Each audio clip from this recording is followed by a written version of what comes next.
Et bienvenue dans mes comptes rendus de lecture. Chaque semaine, je vous fais le bilan d'un des livres qui se trouve dans ma bibliothèque. Je vous le recommande. Cette semaine, c'est Polybe. Histoire de Polybe. Alors Polybe, qui c'est Polybe? Polybe, c'est un habitant de Mégalopolis, dans le Péloponnèse, en Arcadie. Mégalopolis étant une ville fondée par Épaminondas.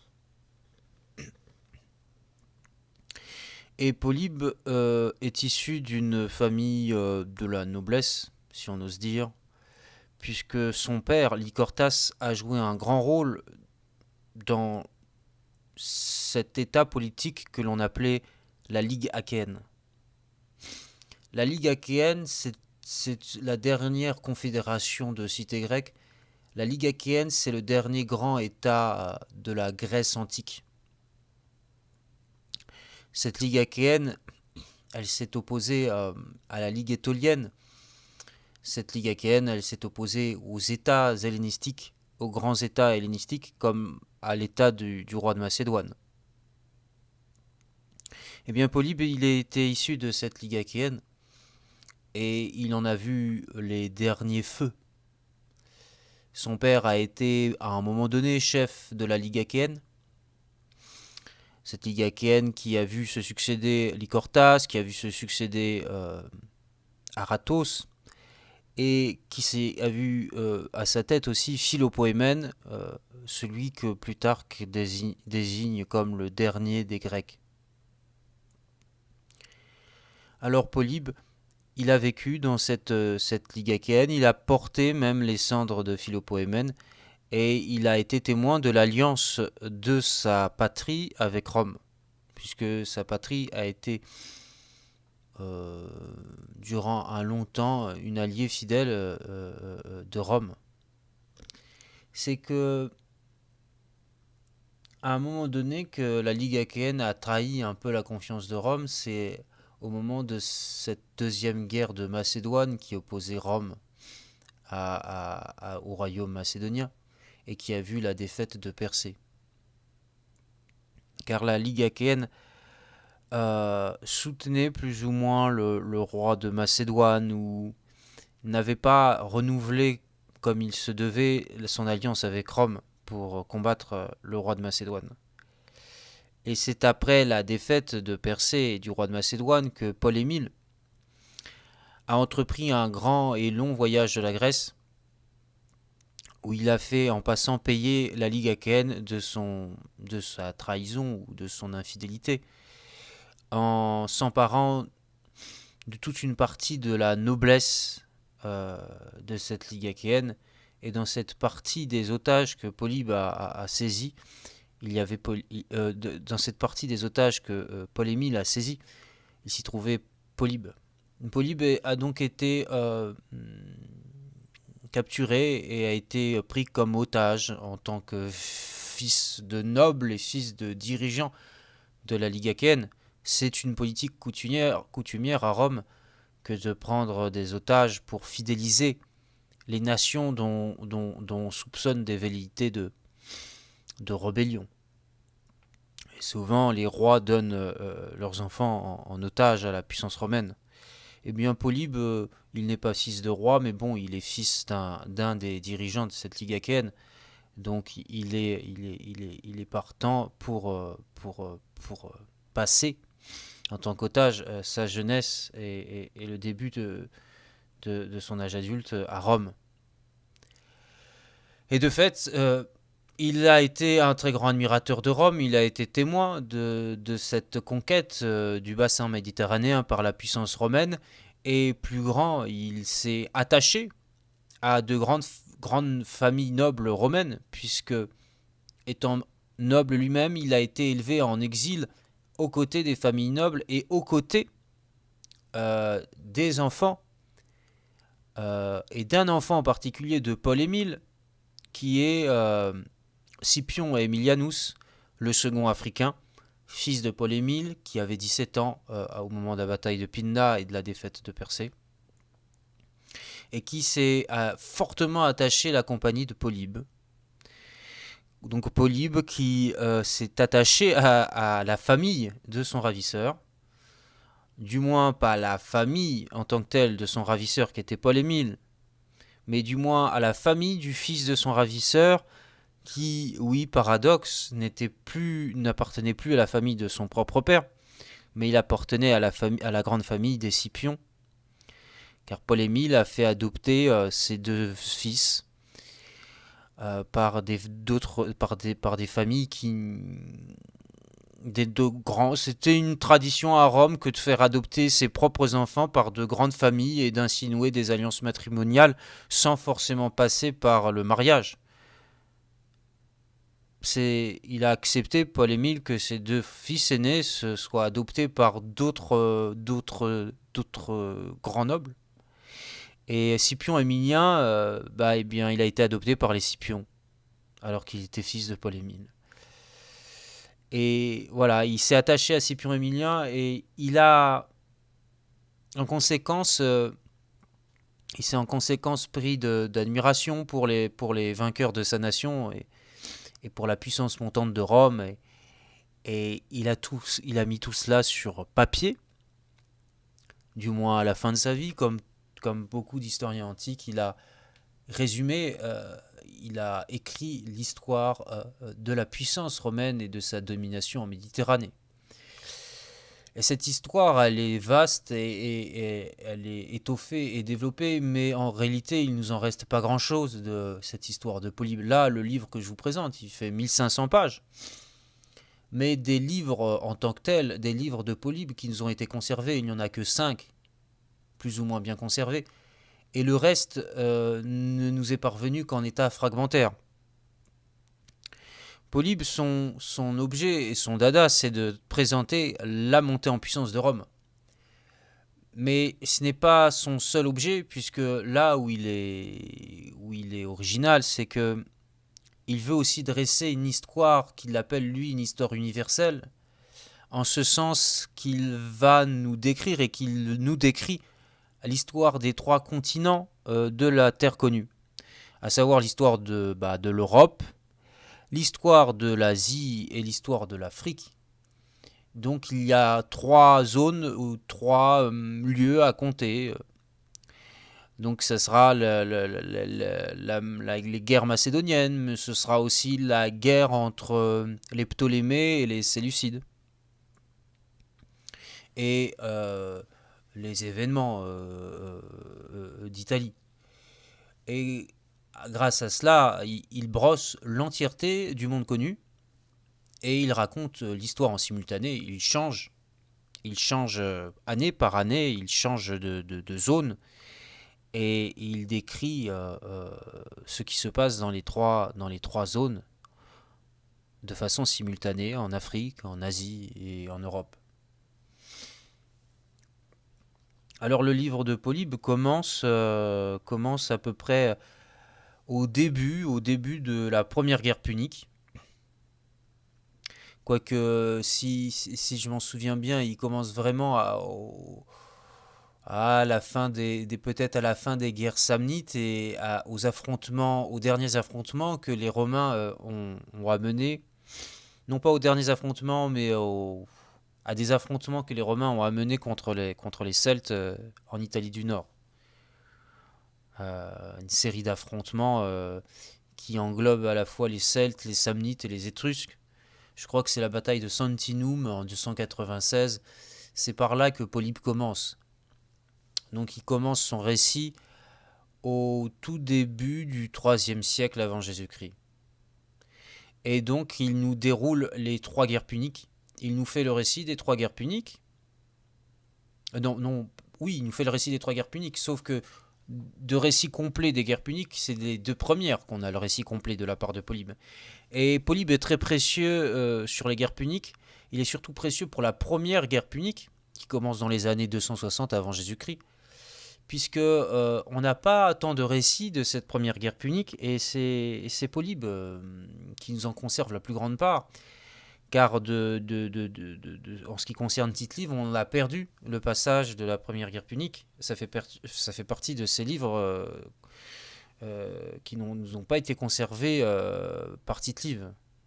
Alors Polybe reste une source fondamentale pour traiter et pour apprendre l'histoire de cette Première Guerre punique qui se joue sur les eaux, autour des îles Égates, des îles Lipari, et qui voit la victoire de Rome sur Carthage. Eh bien, et le récit de Polybe, normalement, aurait dû s'arrêter à la prise de Corinthe, en 146 avant Jésus-Christ. Donc on est de la bataille de Sanctinum, en 296 avant Jésus-Christ, par là, jusqu'à 146 avant Jésus-Christ, et la prise de Corinthe. Et la fin de la Ligue Achéenne. C'est ça le cadre historique du livre de Polybe. Mais encore une fois, 5 livres ne nous est resté. Donc factuellement, on va des affrontements entre Celtes et Romains au début du IIIe siècle avant Jésus-Christ, jusqu'à la fin, jusqu'à la fin de la Deuxième Guerre punique, jusque vers 206, 200 avant Jésus-Christ. Voilà où nous mène l'histoire de Polybe. Et puis en Asie, il s'arrête à la catabase d'Antiochos. Oui, à la catabase et à la victoire finale d'Antiochos III sur Ptolémée. Et par contre, l'année décisive pour Polybe dans son histoire, c'est vraiment cette année 220, 222, je ne sais plus quelle Olympiade, mais c'est vraiment pour lui l'année, le tournant. Et comme d'autres historiens, il dit que jamais de faits plus extraordinaires se sont passés dans le monde. Hérodote dit, je vais vous raconter une histoire qui n'a pas de précédent. C'est l'histoire des guerres médiques. Thucydide ensuite a dit que non, les guerres du Péloponnèse étaient beaucoup plus impressionnantes et que jamais aucune guerre n'a été plus impressionnante que les guerres du Péloponnèse. Et puis ensuite, on a Polybe qui vient et qui dit mais non, c'est cette année 220-222 qui a changé le monde et qui s'est vu jouer des guerres aux dimensions jamais encore vues, bien plus que la guerre du Péloponnèse. Donc cette année 220, c'est une année nouvelle, c'est une année de transition, c'est une année de grand tournant, car Polybe nous dit que trois jeunes souverains accèdent au trône. On a Philippe V de Macédoine qui s'empare du trône. On a Ptolémée IV qui dans la même année devient pharaon. Et on a Antiochos III, Antiochos le Grand qui devient roi de l'empire, de cet immense empire séleucide. Et on a les Romains qui finissent la conquête de la Gaule cisalpine et qui s'apprêtent à affronter Hannibal. Et c'est l'année de la conflagration d'une conflagration méditerranéenne, d'une guerre à l'échelle de la Méditerranée qui surpasse toutes les autres guerres. Et donc on a à la fois les Romains qui perdent à la Trébie. Quand les Romains perdent à la Trébie, on a en 217 avant Jésus-Christ, on a la défaite de la Trébie. Et en même temps, on a Antiochos III qui perd à Raphia contre Ptolémée IV. Et Polybe met en parallèle chaque bataille et dit regardez, c'est vraiment presque une... je dis pas qu'il utilise le mot guerre mondiale, mais voilà, c'est une guerre à... Regardez, c'est un moment où la guerre se joue partout. Et au même moment, il y a Philippe V de Macédoine qui est aux prises avec les Étoliens en 217. Et il nous montre des épisodes qui prêtent à sourire et qui montrent que tout est déjà interconnecté à l'époque. les rois hellénistiques sont au courant de la guerre qu'Hannibal mène contre les Romains et s'en réjouissent parfois. Philippe V de Macédoine, il apprend la défaite des Romains à Cannes alors qu'il est à Argos. Il est en train de regarder un spectacle de théâtre. Je ne sais pas quelle pièce de théâtre se joue à ce moment-là à Argos. En tout état de cause, il est à Argos. Et tout d'un coup, un messager vient lui susurrer à l'oreille que Rome, cette puissance montante, a subi une défaite effroyable sur le champ de bataille de Cannes. Et là, il se lève et il exprime sa joie de savoir que Rome a été défaite quasiment et que peut-être elle ne se relèvera jamais. Et ça lui permet ensuite de se projeter vers l'avenir et de se dire qu'il serait peut-être bon de s'allier avec Hannibal pour enfin reprendre ce que Rome lui a déjà accaparé, puisque Rome s'était emparé de Corfou, Corcyre, en dépit du roi de Macédoine, et que Rome s'était installé en Illyrie, et que Rome menaçait plus ou moins la Macédoine. Donc c'est tous ces éléments d'interconnexion qui sont marrants chez Polybe. Qui sont marrants et, euh, et qui nous montrent une époque où Rome n'est pas encore la grande puissance que l'on connaît et où tout peut encore se jouer. C'est ça aussi qui est passionnant chez Polybe. Tout peut encore se jouer à ce moment-là. Rome est forte, mais Rome peut être battue. On le voit avec Cannes, on le voit avec Hannibal, on le voit avec les espérances que nourrit Philippe V de Macédoine. Et qui ensuite nourrira Antiochos. Et Polybe est très lié à Tite-Live. C'est Tite-Live qui est très lié à Polybe, puisque il suffit de croiser la lecture de Polybe et de Tite-Live pour se rendre compte que, en ce qui concerne la Deuxième Guerre punique, Tite-Live recoupe en beaucoup de points Polybe. Polybe, c'est la première source de Tite-Live. Hein. Tite-Live utilise d'autres sources que Polybe, mais bon, on voit tous les points communs qui peut exister entre le récit de Tite-Live et celui de Polybe. Donc là aussi, c'est intéressant de comparer ces deux lectures. Mais je peux que vous recommander la lecture de Polybe. C'est 1500 pages, et puis il y a aussi un travail d'investigation marrant de Polybe, il va interviewer des grandes personnalités. Il va à la rencontre du roi Massinissa, du vieux roi Massinissa, il le rencontre, il lui pose des questions, et il nous livre des anecdotes sur lui. Il va même interroger des femmes barbares, des femmes galates, une femme galate célèbre qui avait fait tuer un légionnaire qui voulait la violer. Je ne sais plus quel est son nom, mais il a été la voir. Enfin, Polybe, il n'est pas, c'est pas un historien dans son cabinet. Polybe, c'est un historien du terrain. Il a vraiment fait des investigations sur le terrain pour appuyer ses dires. Il a été dans les Alpes pour retracer le trajet d'Hannibal, pour savoir comment Hannibal avait traversé les Alpes et comment Hannibal avait fait cette prouesse qui nous est restée, cette prouesse de la traversée des Alpes avec cette armée immense. Ensuite, il a été voir les plaques qu'Hannibal a laissées dans le sud de l'Italie, où Hannibal faisait le bilan de sa deuxième guerre punique avant de repartir en Afrique et vers Carthage. Il nous en parle de ces plaques de cuivre qu'Hannibal a laissées dans le sud de l'Italie, je ne sais plus dans quelle ville exactement.